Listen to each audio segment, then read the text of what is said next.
हिंदुस्तान के इतिहास का सबसे महंगा तलाक होने जा रहा है। एक पत्नी को अपने पति की जायदाद का आधा हिस्सा मिलने वाला है और ये हिस्सा कोई छोटी मोटी रकम नहीं बल्कि ये पूरे 14,000 करोड़ रुपए। जी हाँ, इतनी बड़ी रकम जो किसी को मिल जाए तो शायद उसके सातों जन्म सुधर जाएं। लेकिन फिलहाल तो इस जन्म में ही रकम एक पत्नी को इसलिए मिलने वाली है क्योंकि वो अपने पति से अलग हो रही है। खैर, मामला चाहे जो भी हो, लेकिन ये भी सच है कि 14,000 करोड़ रुपए वाले तलाक की इस कहानी में प्यार भी है, धोखा भी है और अंत में दिल को छू लेने वाला एक प्रश्न भी है। दरअसल ये कहानी है जोहो कॉरपोरेशन के सीईओ श्रीधर वेम्बू और उनकी पत्नी प्रेमिला की। 30 साल पुरानी इन दोनों की शादी आखिर तलाक तक कैसे पहुंची और अब क्यों एक पत्नी 14,000 करोड़ रुपए से कम पर मानने को तैयार नहीं है, ये समझिए। देखिए, वैसे तो श्रीधर वेम्बू के तलाक का मामला साल 2021 से चल रहा है और खास बात यह है कि मुकदमा हिंदुस्तान में नहीं बल्कि अमेरिका के कैलिफोर्निया शहर में चल रहा है। लेकिन श्रीधर और प्रमिला की कहानी शुरू हुई थी 90 के दशक में। शादी के बाद श्रीधर और प्रमिला कैलिफोर्निया चले गए थे, जहां साल 1996 में श्रीधर ने जोहो का सपना देखा और इसी नाम से कंपनी शुरू की। मामला कुछ ऐसा जमा कि दोनों मियां बीवी फिर कैलिफोर्निया में ही जम गए। लेकिन कहानी में ट्विस्ट तब आया जब श्रीधर साल 2019 के अंत में भारत लौट आए और एक गांव में रहने लगे। तमिलनाडु के एक छोटे से गांव में रहकर के उन्होंने यहां से कंपनी चलाने का निर्णय लिया। अब श्रीधर वहीं से कंपनी चलाते हैं, खुद साइकिल से चलते हैं और बेहद सादा जीवन जीते।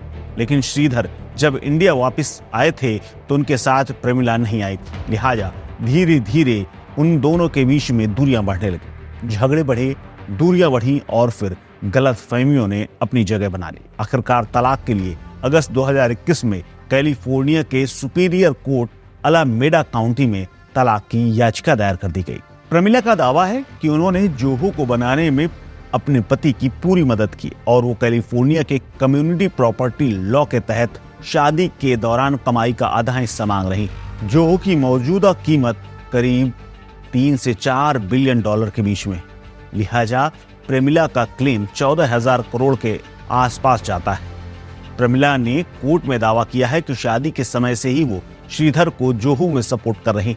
अपने तलाक और हर जाने की डिमांड की याचिका में प्रेमिला का आरोप है कि श्रीधर ने भारत जाते समय उन्हें और उनके बेटे को कैलिफोर्निया में ही अकेला छोड़ दिया, जिससे उनकी देखभाल की जिम्मेदारी पूरी तरह उनके ऊपर आ गई। प्रेमिला का यह भी आरोप है कि श्रीधर ने जोहो के शेयर्स के साथ भी काफी गड़बड़ घोटाला किया है और अपने रिश्तेदारों को ट्रांसफर कर दिए। फिलहाल ये उलझा हुआ मामला कोर्ट में चल रहा है और अभी आखिरी फैसला आना बाकी है। कैलिफोर्निया लॉ के तहत शादी के दौरान अर्जित की गई यानी मैरिटल एसेट को आधा आधा बांटा जाना चाहिए।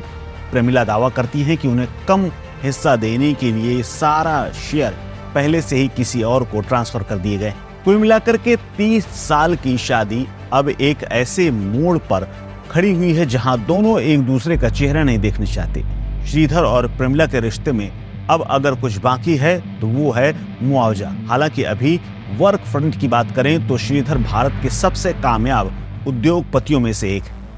उनके हाल में बनाए गए जोहो मेल की तारीफ पूरी भारत सरकार ने की थी, लेकिन अब इस तलाक की वजह से और मुआवजे की डिमांड की वजह से फिलहाल वो चारों तरफ चर्चाओं में। खैर, इस तलाक और मुआवजे की इस कहानी पर आपका क्या कहना है? शेयर कीजिए अपनी राय, अपनी वॉइस और अपनी ओपिनियन हमारे साथ, क्योंकि हम हैं इंडी वॉइस, आपकी अपनी इंडिपेंडेंट वॉइस।